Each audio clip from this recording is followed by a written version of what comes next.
Muy bien. Hay una creencia de las 28 creencias adventistas que nos distingue de todos los demás pueblos cristianos. Y esta creencia tiene que ver con el ministerio de Jesús en el santuario celestial. La declaración de esta creencia dice: hay un santuario en el cielo. Y ese es el tema que vamos a ver el día de hoy. Vamos a poner aquí el tema.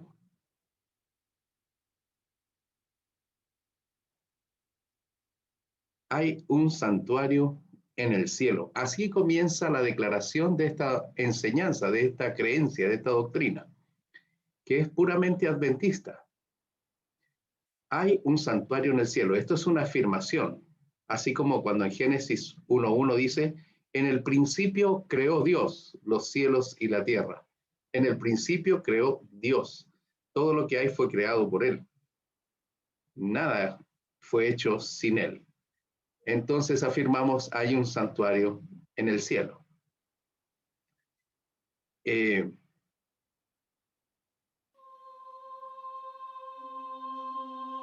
Lo que estamos viendo es el santuario construido por Moisés. Dios le dijo a Moisés: hagan un santuario para mí. Le mostró el modelo en el monte Sinaí. El santuario tenía el propósito de instruir a Israel en el plan de salvación. Jesús dijo: yo soy la puerta, el que por mí entrare será salvo. Al entrar al santuario encontramos el primer mueble, el altar del holocausto o del sacrificio. Cada mañana y cada tarde se ofrecía el holocausto, el sacrificio de un corderito en el altar. Era continuo, era un sacrificio permanente, constante, siempre estaba allí para que el penitente viniese en busca de perdón. Gracias a la sangre del cordero sus pecados serán lavados. El sacerdote tomaba la sangre y antes de comenzar a asperjarla sobre el velo interior del templo, debía lavarse las manos y los pies, símbolo de la regeneración del agua de vida, símbolo del bautismo cristiano. Al entrar el sacerdote al interior del lugar santo del santuario,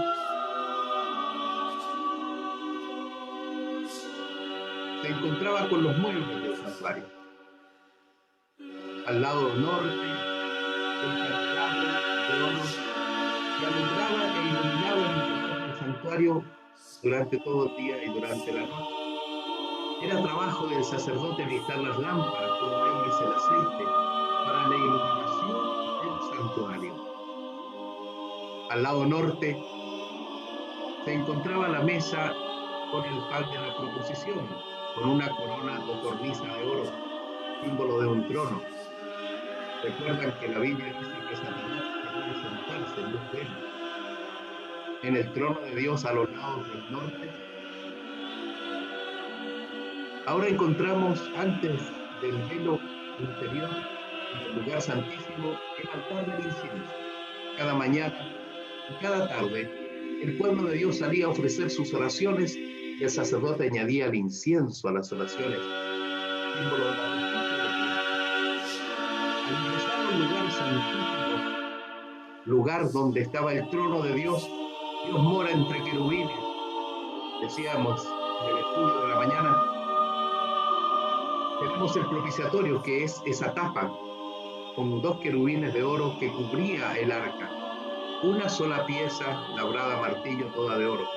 En el interior se encuentra la vara de Aarón, el maná y las tablas de los 10 mandamientos con el sábado como el sello de Dios. Una vez al año el sacerdote ingresaba a ese lugar y ponía la sangre sobre el propiciatorio. Este es el santuario hecho de mano, figura del verdadero. Hoy día hablaremos acerca del verdadero santuario. Dios ordenó a Moisés que le hiciese un santuario.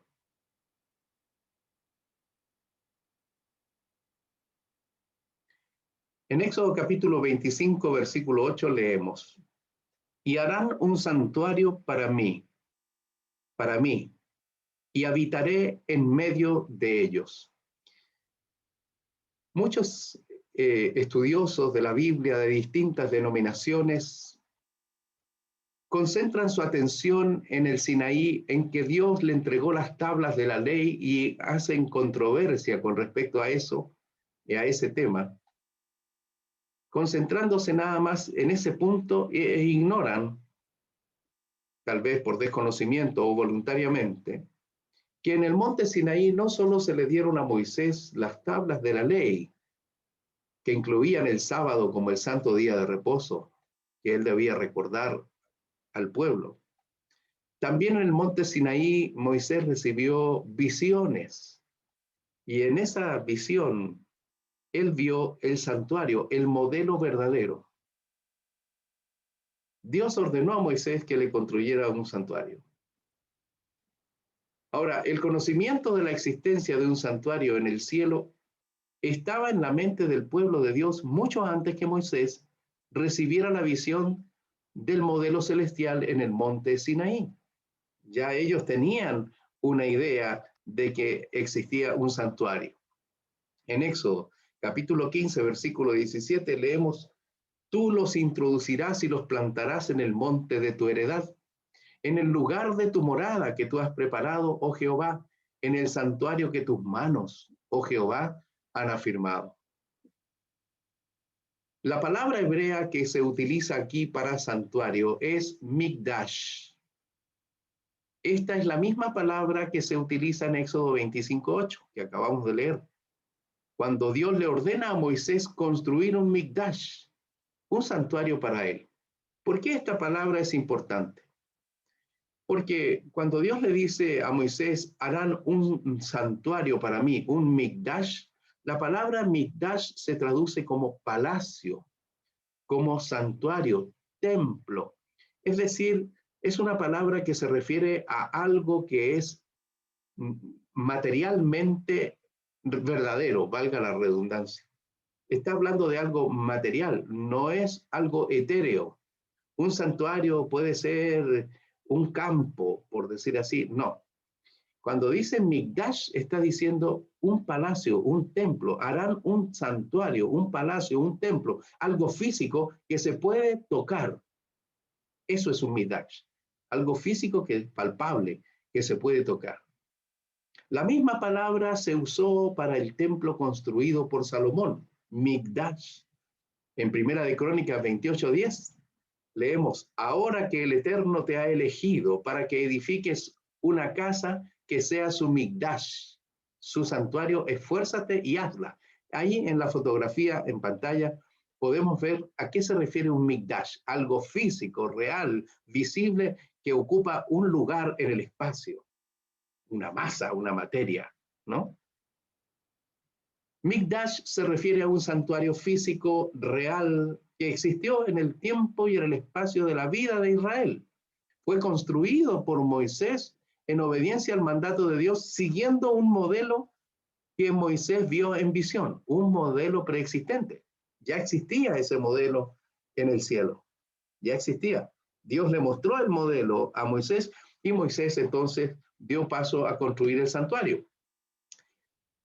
1500 años más tarde, 1600 años más tarde, en el Nuevo Testamento, cuando escribe el profeta, dice, tuvieron nuestros padres el tabernáculo del testimonio en el desierto, el santuario del desierto, ¿no?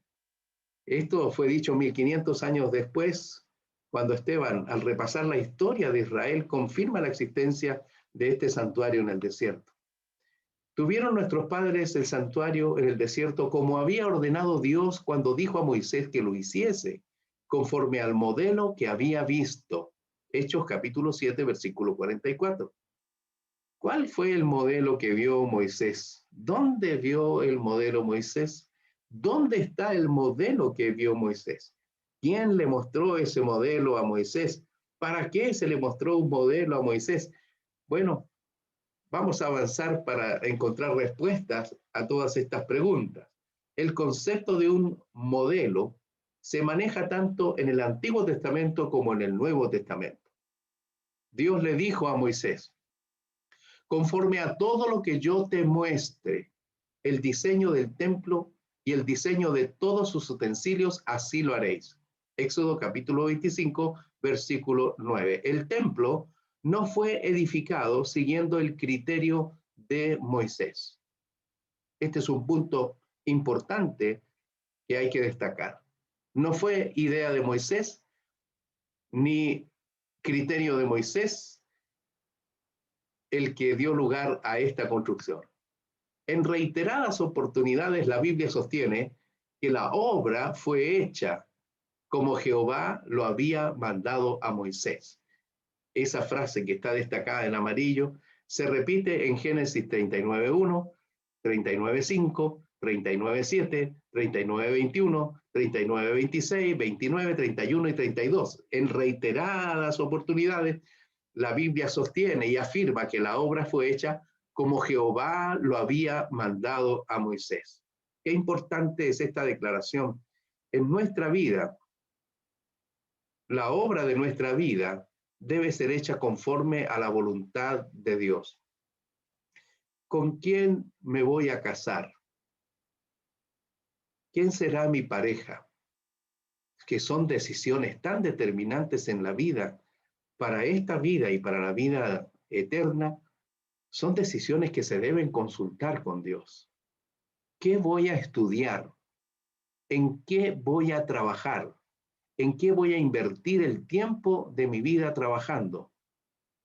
Son preguntas que deben ser resueltas en la comunión con Dios, en la oración, y que deben ser realizadas. Estas obras deben ser realizadas en armonía con la voluntad de Dios siempre, siempre, para que te vaya bien en la vida.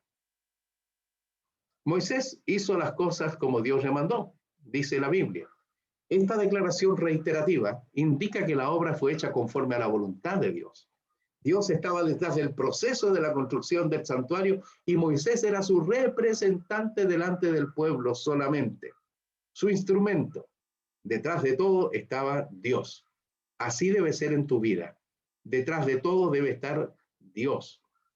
Y a Dios se le reconoce de las maneras que Él ha establecido en la Biblia, que debe ser reconocido para que te vaya bien en la vida.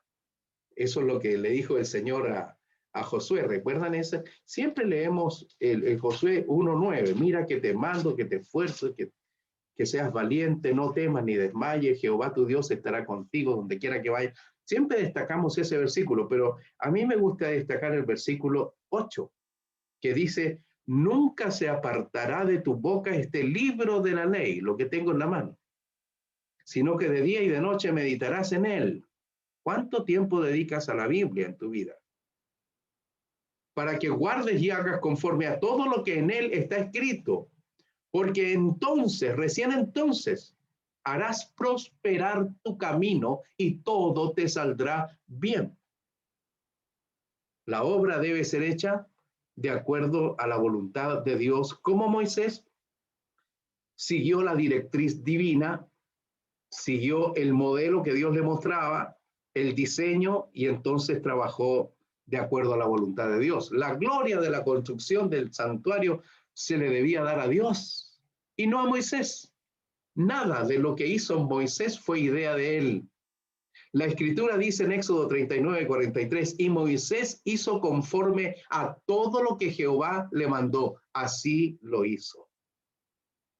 Así debieras decirse también de nosotros.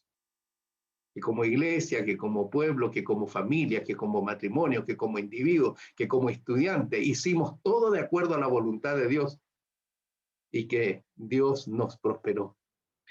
En Éxodo 39, 42, 43 leemos: en conformidad a todas las cosas que Jehová había mandado a Moisés, así lo hicieron los hijos de Israel, toda la obra. Y vio Moisés toda la obra, y he aquí que la habían hecho como Jehová había mandado, y los bendijo. para que seas bendecida, para que seas bendecido, necesitas hacer las cosas como Dios te indica. Como Dios nos indica en su palabra, como Dios nos indica a través del espíritu de profecía, como Dios nos indica a través de sus providencias.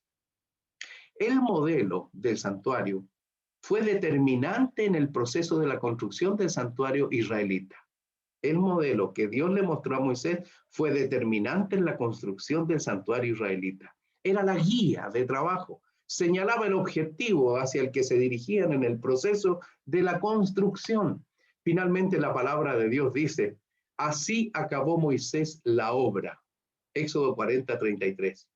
Así acabó Moisés la obra. Esta declaración quiero destacarla, queridos hermanos, hermanas, amigos y amigas. Así acabó Moisés la obra. ¿Saben por qué es importante esta declaración? Permítanme mostrarle. 1500 años después, Jesús en oración dijo las mismas palabras. Leamos. Yo te he glorificado en la tierra, he acabado la obra que me diste que hiciese. Juan 14, es el capítulo 17, versículo 4. He acabado la obra que me diste que hiciese. Así como en el santuario israelita se siguió un modelo, en el proceso de nuestra salvación, Jesús también siguió un modelo. Moisés siguió un modelo divino y Jesús cuando vino a esta tierra también siguió un modelo, un diseño del plan de salvación. Él dijo en San Juan capítulo 12, versículo 49 y 50, yo no he hablado por mi propia cuenta.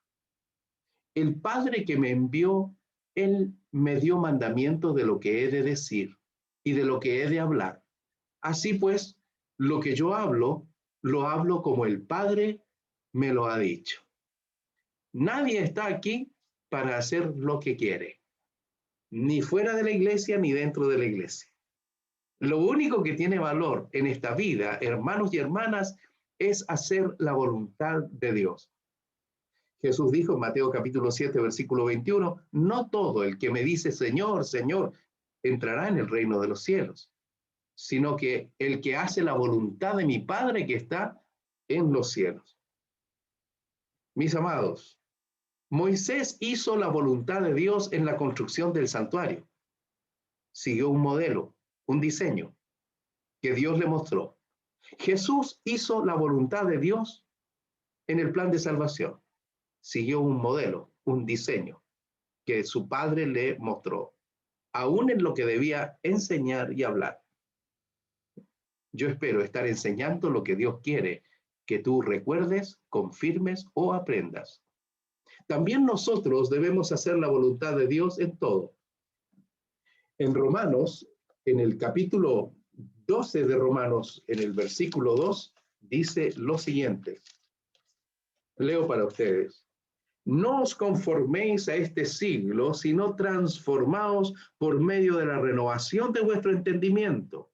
Debemos renovar nuestro entendimiento cada día a través del culto personal diario, para que comprobéis cuál sea la buena voluntad de Dios, agradable y perfecta. La buena voluntad de Dios siempre será agradable y perfecta. Los caminos de Dios son superiores. Cada día debemos renovar nuestra mente. Debemos hacer la voluntad de Dios, buscar conocer la voluntad de Dios y ejecutarla. En 2 Pedro 1:21 nos dice que aún al interpretar las profecías, el Señor dice que nunca fueron traídas por voluntad humana, ni las profecías fueron ocurrencia de los profetas, sino que los santos hombres de Dios, los profetas hablaron y escribieron siendo inspirados por el Espíritu Santo. Y aquí tenemos un tema muy interesante. El Espíritu Santo es una persona maravillosa, extraordinaria. Es una persona amorosa. El Espíritu Santo es el conductor de la obra de Dios en esta tierra. Quien tiene problemas con entender al Espíritu Santo va a tener problemas con la comprensión de la obra que Él realiza y del plan de salvación. Va a tener problemas espirituales en su vida. El Espíritu Santo es el conductor de la obra de Dios en esta tierra. El Espíritu Santo dirigió la construcción del santuario israelita en los días de Moisés. Leamos. En Éxodo 35, versículos 30 y 34, leemos, y dijo Moisés a los hijos de Israel, mirad, Jehová ha nombrado a Bezaleel, hijo de Uri, hijo de Ur, de la tribu de Judá, y lo ha llenado del Espíritu de Dios, del Espíritu Santo, en sabiduría, en inteligencia, en ciencia y en todo arte, para proyectar diseños, para trabajar en oro, en plata y en bronce, y en la talla de piedras de engaste y en obras de madera, para trabajar en toda labor ingeniosa, y ha puesto en su corazón que pueda enseñar. Aún la enseñanza es un don del Espíritu Santo. Yo se lo agradezco, que me dé la oportunidad de enseñar su palabra. Y reconozco que es un don del Espíritu. Lo ha llenado del Espíritu Santo. Fíjense que cuando el Espíritu Santo llena a una persona, no hace que pierda sus sentidos y que caiga embelesado o quede lleno de una situación enajenada de la realidad. El Espíritu Santo, cuando llena a un ser humano, dice que le da sabiduría, llena su mente de sabiduría, inteligencia, conocimiento, ciencia, en distintas cosas, en la palabra de Dios, en arte, en proyectar diseño, trabajar, aún en tu trabajo, el Espíritu Santo te puede dar sabiduría. En la dirección de tu vida familiar, matrimonial, el Espíritu Santo te puede dar esas inteligencias, esa sabiduría espiritual. ¿En qué te falta sabiduría en la vida? ¿Te falta sabiduría? Pues pídela a Dios y el Espíritu Santo te la dará, como se la dio a Bezaleel, hijo de Uri. Dios llamó a Bezaleel, hijo de Uri, y lo llenó del Espíritu Santo, porque el Espíritu Santo es el conductor de la obra de Dios en la tierra. Es posible entonces afirmar hasta aquí, hasta lo que hemos dicho ahora, que en el monte Sinaí Moisés no solo recibió los 10 mandamientos, como decía, también recibió visiones en las que vio el santuario, el modelo que está en el cielo. Mira y hazlos conforme al modelo que te ha sido mostrado en el monte Sinaí. Éxodo 25:40. Moisés, amigos y amigas, hermanos y hermanas, familias amadas, Moisés vio un santuario en el cielo, el modelo que Dios le mostró. Por eso, en la doctrina del santuario en la iglesia adventista, cuando leemos el encabezado, comienza con una afirmación radical. Hay un santuario en el cielo. No hay duda de eso. Moisés vio un santuario en el cielo, el modelo que Dios le mostró. ¿Vio a alguien más ese santuario que está en el cielo? Claro que sí. Recorramos un poco la Biblia, naveguemos en la palabra de Dios. En Apocalipsis 11:19 leemos que Juan, el escritor de Apocalipsis, también lo vio. Y el templo de Dios fue abierto en el cielo, y el arca de su pacto se veía en el templo. No solo el templo, el arca del pacto estaba en el santuario celestial, y por esa razón el santuario terrenal también tenía un arca del pacto. ¿Qué había dentro del arca del pacto? Las tablas con los 10 mandamientos. Así que Juan dice, y el templo de Dios fue abierto en el cielo, y el arca de su pacto se veía en el templo. Los 10 mandamientos están en el santuario celestial primero que en el santuario terrenal, y siguen allí, porque Juan escribió en el siglo I. En Apocalipsis 14:15 dice, y del templo salió otro ángel clamando a gran voz al que estaba sentado sobre la nube. Apocalipsis 14:17, salió otro ángel del templo que está en el cielo. Una y otra vez la Biblia afirma que hay un santuario en el cielo, un templo celestial, y que fue visto por Juan el profeta. Apocalipsis 15:5-6, después de estas cosas miré, note que está viéndolo, y he aquí fue abierto en el cielo el templo del tabernáculo del testimonio. Y del templo salieron los 7 ángeles que tenían las 7 plagas. Esteban también lo vio y además vio a Jesús allí. En Hechos capítulo 7, versículos 55-56, antes de su martirio, dice la Biblia, pero Esteban, lleno del Espíritu Santo, puesto los ojos en el cielo, vio la gloria de Dios y a Jesús que estaba a la derecha de Dios y dijo, he aquí veo los cielos abiertos y al Hijo del Hombre que está a la diestra de Dios. Antes de morir, Dios le dio una visión de dónde estaba ahora el Mesías, que había muerto en la cruz, que había resucitado. Esteban lo vio en el santuario celestial, en el lugar santo. El apóstol Pablo se refirió al santuario celestial en muchas ocasiones. En Hebreos capítulo 8, versículo 1 y 2, el profeta escribe: ahora bien, el punto principal de lo que venimos diciendo, lo más importante, es que tenemos tal sumo sacerdote, el cual se sentó a la diestra del trono de la majestad de los cielos, ministro del santuario y de aquel verdadero templo que levantó el Señor y no el hombre. En Hebreos capítulo 9, versículo 11, continúa diciendo: pero estando ya presente Cristo, sumo sacerdote de los bienes venideros, por el más amplio y más perfecto templo, no hecho de manos, es decir, no de esta creación, es decir, no es de este planeta, no es de este sistema solar, no es de esta galaxia. Este templo es de otro lugar. El templo donde Jesús entró está en el tercer cielo, el cual fue visto por Pablo en Corintios 12. Y no por sangre de machos cabríos ni de becerros, sino por su propia sangre. Entró una vez para siempre en el santuario, habiendo obtenido eterna redención. En aquel santuario que no es de esta creación, que no es de este mundo, que no es de este sistema solar, que no es de esta galaxia. En aquel santuario donde el Señor, dice Hebreos capítulo 8, versículo 2, es ministro y ministra a su iglesia desde allá. Jesús está vivo y Jesús ministra nuestra vida desde el santuario celestial. Jesús ministra a su iglesia en la tierra, a su pueblo visible e invisible. Porque recordemos que Dios tiene un pueblo en Babilonia. Salid de Babilonia, pueblo mío. Allí en Babilonia hay pueblo de Dios. Y Jesús es el gran pontífice, el gran sacerdote que ministra, que atiende, que cuida, que vigila. Por eso dice el Salmo maravilloso que Él nunca duerme, ¿verdad? Jehová nunca duerme. Siempre cuida, vigila, protege, está con su iglesia, la ministra desde el santuario celestial. Porque no entró Cristo en el santuario hecho de mano, figura del verdadero. El santuario hecho por Moisés, que ya vimos y hasta un video les mostré, era figura del verdadero. ¿Cuál es el verdadero? ¿Dónde se encuentra este verdadero? ¿Quién lo construyó? Daniel nos responde. 600 años antes de Cristo, Daniel vio un santuario en el cielo y él dijo: hasta 2300 tardes y mañanas luego el santuario será purificado. ¿De cuál santuario nos habla el profeta Daniel? Bueno, él dice: estuve mirando 600 años antes de Cristo, en visión, Daniel estuvo mirando hasta que fueron puestos tronos y se sentó un anciano de días, cuyo vestido era blanco como la nieve y el pelo de su cabeza como lana limpia. Su trono llama de fuego. Las ruedas del mismo trono que se desplazaba, fuego ardiente. Un río de fuego procedía y salía de delante de él. Millares de millares le servían y millones de millones asistían delante de él.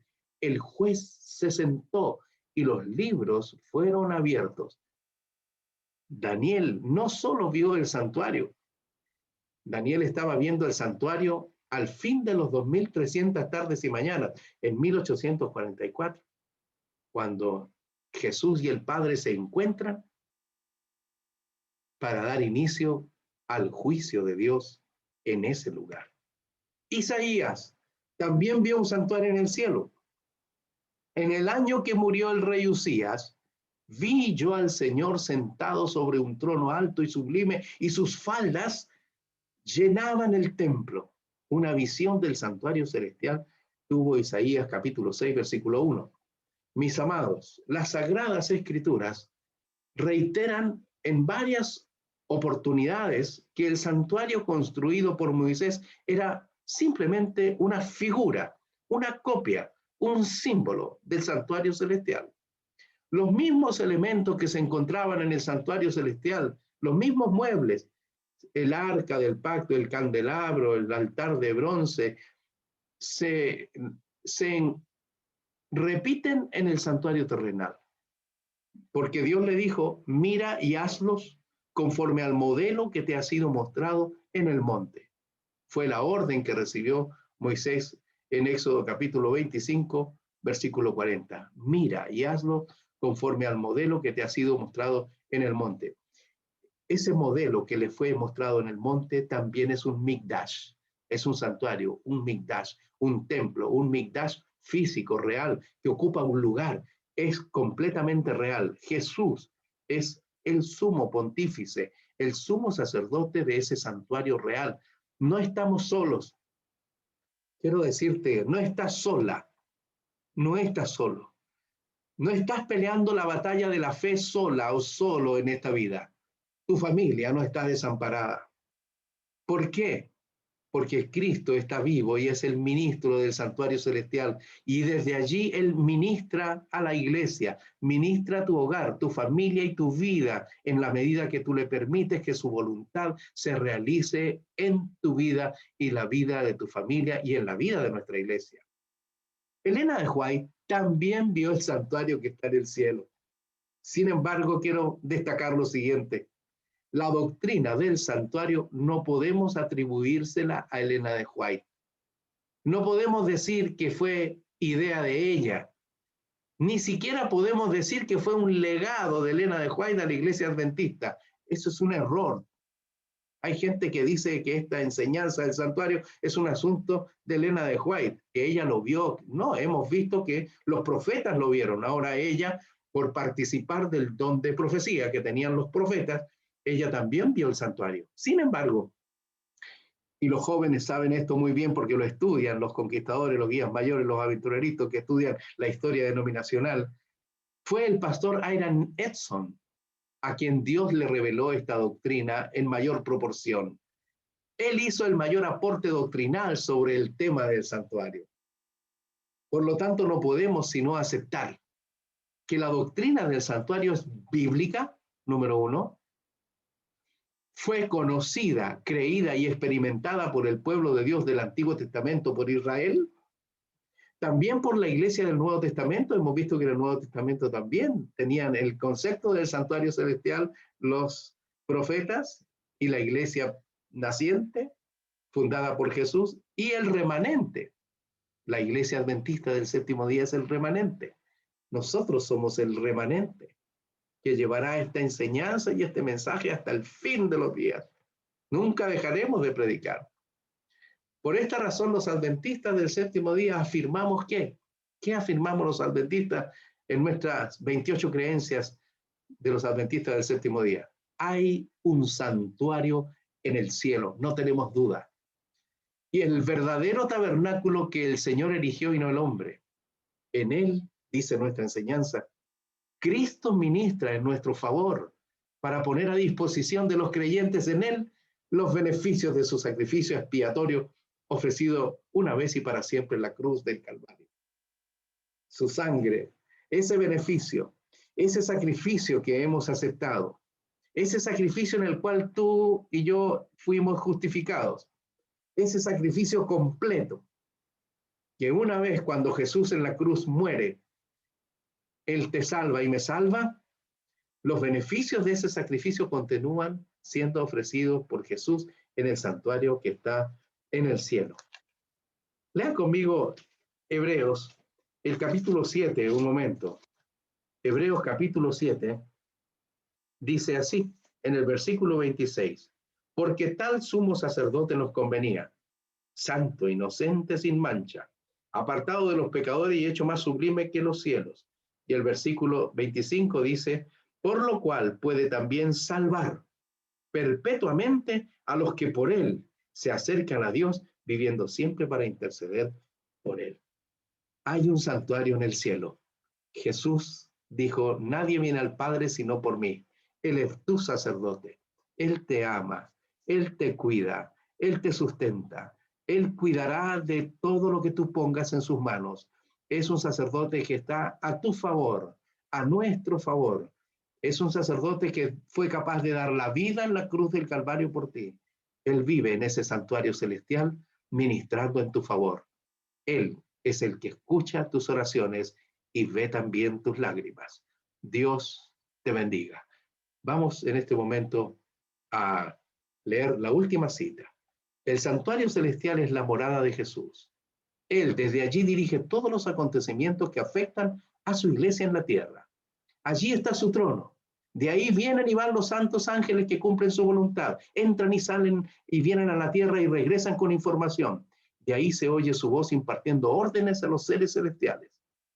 Oí una gran voz que decía desde el templo hasta los 7 ángeles: id, desde allí comanda el Señor todas sus labores en esta tierra. Elena de White vio el santuario y escribió: no hay palabras que puedan describir la gloria de la escena que se veía dentro del santuario. Las paredes doradas, reflejando la luz de los candeleros de oro, los brillantes colores de las cortinas ricamente bordadas con sus relucientes ángeles, la mesa y el altar del incienso, refulgente de oro, y más allá del segundo velo, el arca sagrada, con sus querubines místicos, y sobre ella la santa Shekinah, manifestación visible de la presencia de Jehová. Por todo esto era apenas un pálido reflejo de las glorias del templo de Dios que hay en el cielo, el gran centro de la obra de la redención en favor del ser humano. Elena de White vio el santuario. Este fue el santuario construido por Moisés. Mis amados, oremos. Querido Padre, gracias por la enseñanza bíblica del santuario, porque nos hace sentir que, así como en el pasado tú le pediste a Moisés que construyera un santuario para vivir en medio de Israel, el santuario, el conocimiento del ministerio de Cristo en el santuario celestial nos acerca a ti y te hace más cercano a nosotros también, porque sabemos que cuando oramos, tú como sacerdote recibes nuestras plegarias, nuestras peticiones, nuestras alabanzas, conoces nuestras necesidades y nos ministras y atiendes desde el santuario celestial. A ti, Jesús, y a tu Padre sea la honra, la gloria y el honor por los siglos de los siglos. Gracias, Señor, por mostrarnos en la Biblia que hay un santuario en el cielo. En el nombre de Jesús.